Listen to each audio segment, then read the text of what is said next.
अस्सलाम वालेकुम class 9th। आज हम करेंगे एक्सरसाइज 3.3, इसका क्वेश्चन नंबर 5। तो क्वेश्चन नंबर 5 में कह रहे हैं given that g of x is equal to A x plus B plus 5 where a and b are constant numbers, यानी a एंड b इक्वल आएंगे कॉन्स्टेंट नंबर के, यानी किसी भी नंबर 1 2 3 4 5 6 7 8 इसके वेरिएबल होते हैं। ये x a और b ये वेरिएबल हैं, लेकिन a इज इक्वल टू आना चाहिए किसी भी कांस्टेंट नंबर के। If g of -1 is equal to 0, एक दफ़ा इसको पुट करना है, यानी x की जगह हम एक दफ़ा -1 को पुट करेंगे और ये सारा इज इक्वल टू होगा 0 के। And g of 2 is equal to 10, एक दफ़ा हम x की जगह 2 को पुट करेंगे और ये सारा इज इक्वल टू होगा 10 के। Find the values of a and b। तो अब हम अपने सवाल की तरफ चलते हैं। तो हमारा सवाल है g of x is equal to A x plus B plus 5। तो जैसा कि अभी हमने सवाल में देखा कि g ऑफ x में एक दफ़ा हमने -1 पुट करना है जो इज इक्वल टू होगा 0 के। तो हमने सवाल को दोबारा लिखा। अब जहाँ जहाँ हमारे पास x आएगा वहाँ हम -1 को पुट कर देंगे। तो x की जगह हमने -1 को पुट किया, इधर a x यानी मल्टीप्लाई हो रहे हैं, तो इधर भी हमने x की जगह -1 को पुट किया, प्लस b प्लस 5 वैसे लिख दिया साथ। अब ये g -1 पूरा इज इक्वल टू किसके है, 0 के। तो हमने g ऑफ -1 की जगह 0 पुट कर दिया। a जब -1 से मल्टीप्लाई होगा प्लस माइनस माइनस a 1 ज़र a प्लस b प्लस 5 वैसे लिख दिया। अब वेरिएबल यहीं पर मौजूद रहेंगे और प्लस 5 को हम इज इक्वल टू के दूसरी तरफ ले जाएंगे। तो ये प्लस 5 इज इक्वल टू के दूसरी जानिब -5 हो जाएगा। अगर यहाँ 0 लगाएं भी सही, 0 के साथ अगर हम -5 करेंगे तो भी -5 आएगा, इसलिए इधर सिर्फ -5 लिख दिया मैंने। अब इसी इक्वेशन को अगर हम इस तरतीब से लिख दें कि -1 प्लस b को इस साइड पे और -5 को जब हम पूरी इक्वेशन को तब्दील करते हैं तो इनके साइन चेंज नहीं होते, क्योंकि हम पूरी इक्वेशन को तरतीब उसकी चेंज करके लिख रहे हैं। तो -a प्लस b इस साइड पे लिख दिया और -5 यहाँ लिख दिया। तो ये हमने इसको इक्वेशन नंबर 1 का नाम दे दिया। अब हम इसी सवाल में g of x is equal to A x plus B plus 5 में x की जगह 2 पुट करेंगे जो इज इक्वल टू होगा 10 के। तो हमने सवाल लिखा एक दफ़ा फिर से कि g of x is equal to A x plus B plus 5, x की जगह हमने 2 को पुट कर दिया। इधर हमारे सवाल में x आ रहा था, उसकी जगह भी हमने 2 को पुट कर दिया, b and 5 plus b plus 5 वैसे लिख दिया। अब ये g of 2 is equal to किसके था, 10 के। तो हमने इसकी जगह लिख दिया यहाँ पर 10, 2a से मल्टीप्लाई हुआ तो 2a प्लस b प्लस 5 वैसे लिख दिया।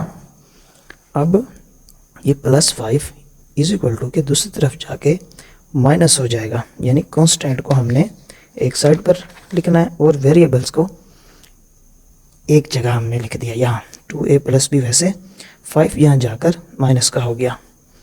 अब 10 में से जब 5 को माइनस करेंगे तो 5 आएगा, 2a प्लस b वैसे। तो इसको भी हमने फर्स्ट इक्वेशन की तरह तरतीब चेंज कर दी, 2a प्लस b इस साइड पे लिख दिया एंड 5 को इस साइड पे, इसको हमने नाम दे दिया इक्वेशन 2 का।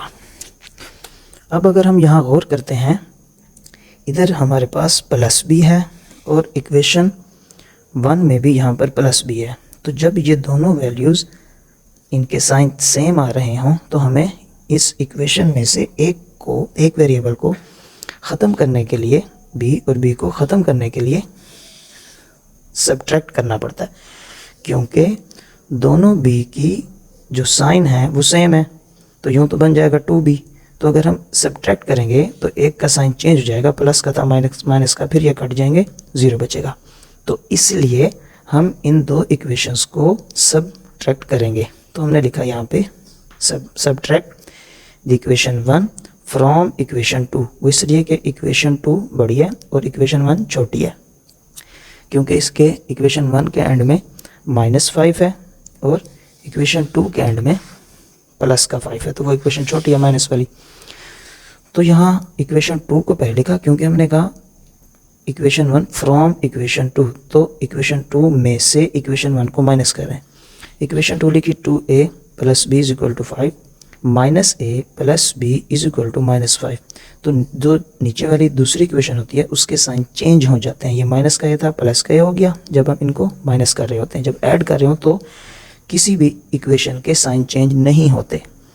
तो ये अब प्लस का a हो गया, ये प्लस का b था, माइनस का हो गया, ये माइनस का 5 था, प्लस का हो गया 2 + 1a, ये हो गया 3a plus b and minus b cut के ये प्लस का 5 और ये प्लस का 5, ये इज इक्वल टू 10 आ गया। अब यहाँ 3a मल्टीप्लाई हो रहा है 3a के साथ, इस तरफ आके डिवाइड हो जाएगा 10/3 क्योंकि ये मज़ीद डिवाइड नहीं हो सकते। 3 के टेबल में 10 नहीं आता, इसलिए हम इसको मज़ीद हल नहीं करेंगे। अब हम putting the value of a in equation 2 करेंगे क्योंकि हमने a की वैल्यू फाइंड कर ली है, b की वैल्यू भी फाइंड करनी है। तो अगर आप 1 में भी पुट कर देंगे तो भी आंसर ठीक आएगा। मैंने वैसे इक्वेशन 2 में की है। 2a + b is equal to 5। 2 वैसे a की जगह जो भी हमने आंसर निकाला है 10/3 लिखा, plus b is equal to 5। अब 3 और 2 आपस में नहीं कटते, इसलिए हमने 2 को 10 से मल्टीप्लाई किया तो ये हमारे पास 20 आया। नीचे 3 था, इसके नीचे 1 है, 3 1 = 3 प्लस b वैसे इज इक्वल टू 5। अब हमने ये करना है कि b वैसे और ये जो 20/3 है ये यहाँ प्लस हो रहा है और इसके साइन भी प्लस है, तो ये दूसरी तरफ जाके माइनस हो जाएगा यहाँ पर। तो जब ये माइनस होने जाएगा 5 के साथ, अब यहाँ पर अगर हम देखें एक रकम हमारी फ्रैक्शन में है, एक नहीं है। अगर दोनों रकमें फ्रैक्शन में आ जाएं या एक रकम फ्रैक्शन में हो और दरमियान में माइनस या प्लस हो तो एलसीएम होता है। तो इसके नीचे 1 है, अगर हम इनका एलसीएम लेंगे तो 3 आएगा। अब 5 के नीचे 1 है, 1 को हम बाहर रखेंगे और इस 3 को अंदर, 1 का टेबल 3 तक पढ़ेंगे तो 3 आएगा। जो आंसर आएगा 3, उस 3 को हम इस 5 से मल्टीप्लाई करेंगे, 5 3 = 15। 3 और 3 को जब हम डिवाइड करेंगे तो 1 आएगा, 1 को जब 20 से मल्टीप्लाई करेंगे तो वो वैसे का वैसे आ जाएगा, यानी कि 20। अब 20 में से 15 को माइनस करेंगे 5 और साइन कैपिटल अमाउंट का इसके साथ लगाएंगे, तो हमारे पास b का आंसर आता है b = -5/3। तो a हमारा जो फाइनल आंसर है वो है a = 10/3 एंड b = -5/3। तो अब हम देखते हैं क्वेश्चन नंबर 6 को। एक्सरसाइज 3.3 ही है, इसका क्वेश्चन नंबर 6 है। Consider the function defined by f of x = 5x + 1 if f of x = 32। यहाँ पर x की वैल्यू नहीं बताई गई, बल्कि ये कहा गया है कि पूरा f of x जहाँ आएगा वो = हो जाएगा 32 के। यहाँ सवाल में समझना ज़रूरी है, x की उन्होंने कोई वैल्यू नहीं बताई। आगे कहा फाइंड दी x वैल्यू, कि x की वैल्यू फाइंड करनी है। तो हमने सवाल में जो बताया गया था f of x = 5x + 1, ये हमने लिख दिया। अब f of x पूरा = किसके है, 32 के, सवाल में बताया गया। तो जहाँ पर f of x आएगा हम उसकी जगह 32 लिख देंगे और अब इधर x की वैल्यू नहीं पुट करेंगे क्योंकि यहाँ पर नहीं बताई गई। तो f of x + 1 वैसे इसके साथ लिख दिया। अब कांस्टेंट को एक जगह पर लाएंगे तो ये = की दूसरी तरफ जाके -1 हो जाएगा। यहाँ +1 था, 32 में से जब 1 को माइनस करेंगे तो 31 आएगा। यहाँ 5x वैसे, अब 5 यहाँ पर मल्टीप्लाई हो रहा है, इधर जाकर = की दूसरी तरफ डिवाइड हो जाएगा। अब 5 के टेबल में 31 नहीं आता, तो यही हमारा आंसर है। इसको हम इस शेप में भी लिख सकते हैं, x = 31/5। तो अब हम देखते हैं 3.3 का लास्ट जो क्वेश्चन है वो है 7। तो क्वेश्चन 7 में कह रहे हैं consider the function f of x या f × x = cx² + d, where c and d पहले यहाँ पर होता था a and b are constant numbers, तो अब c एंड d आ गया। जैसे क्वेश्चन नंबर 4 एंड 5 किया था, ये भी वैसे है। क्वेश्चन नंबर 6 थोड़ा चेंज था। इफ़ f of 1 = 6, यानी पहले हमने x की जगह 1 को पुट करना है जो सारा = होगा 6 के, एंड f of -2 = 10, तो f of -2 बाद में पुट करना है जो सारा = होगा 10 के। Then find the values of c and d, तो सॉल्व लिखा तो हमारे पास जो क्वेश्चन दिया गया है वो है f of x is equal to c square plus d. तो पहले हमने इस x की जगह 1 को पुट करना है जो इज इक्वल टू होगा 6 के। तो फिर से सवाल लिखा, x की जगह हमने 1 लिख दिया, सी x यहाँ पे आ रहा है तो इसकी जगह भी हमने 1 स्क्वायर लगाया, ये इधर x के ऊपर स्क्वायर था, प्लस डी। अब f of 1 is equal to 6 के है तो यहाँ हमने इसकी जगह 6 पुट कर दिया और यहाँ 1 का स्क्वायर लिया 1 के इक्वल प्लस डी। अब c को अगर हम 1 से मल्टीप्लाई करते हैं, c 1 ज़र c प्लस डी, तो ये मज़ीद हल नहीं हो सकती। हमने इसको इक्वेशन की सूरत में लिख दिया, c प्लस डी को इस साइड पे एंड इज इक्वल टू 6। इस पूरी इक्वेशन को हमने तरतीब चेंज करके रीअरेंज करके यहाँ पर लिख दिया। अब इसी सवाल में अब हमने पुट करना है x की जगह -2 जो हमें सवाल में बताया गया। तो f of -2 is equal to 10 के है तो जहाँ x आएगा वहाँ पे हम -2 पुट कर देंगे, यहाँ पर x आएगा वहाँ पर हम -2 पुट करेंगे, यहाँ पर x आया तो यहाँ पर भी हमने -2 पुट किया, स्क्वायर था स्क्वायर वैसे लगा लिया प्लस डी। अब ये f of -2 is equal to किसके था 10 के, तो यहाँ हमने 10 लिख दिया। c माइनस का स्क्वायर अगर लें यानी माइनस को 2 बार मल्टीप्लाई करते हैं माइनस लिख के तो माइनस माइनस प्लस होता है, तो माइनस माइनस प्लस हो गया। 2 का स्क्वायर लें तो 4 आता है, 2 2 ज़र 4 प्लस डी। अब c को अगर 4 से मल्टीप्लाई करते हैं तो वो आता है, c को 4 से मल्टीप्लाई करें 4c प्लस डी वैसे। तो इसको मज़ीद हम हल नहीं कर सकते तो इसी को हम इक्वेशन बना लेंगे, 4c प्लस डी को इस साइड पे लिखेंगे और 10 को इस साइड पे। ये पूरी इक्वेशन को हमने इक्वेशन 2 का नाम दे दिया। अब अगर हम देखें तो हमारे पास इक्वेशन 2 में यहाँ पर भी प्लस डी आ रहा है और इक्वेशन 1 में भी यहाँ पर प्लस डी आ रहा है। तो इस डी को ख़त्म तब हम कर सकते हैं जब हम इनको सब्ट्रैक्ट करेंगे। तो मैंने लिखा यहाँ पर subtract the equation 1 from equation 2 कि दूसरी इक्वेशन में से फर्स्ट जो इक्वेशन है उसको माइनस कर रहे हैं।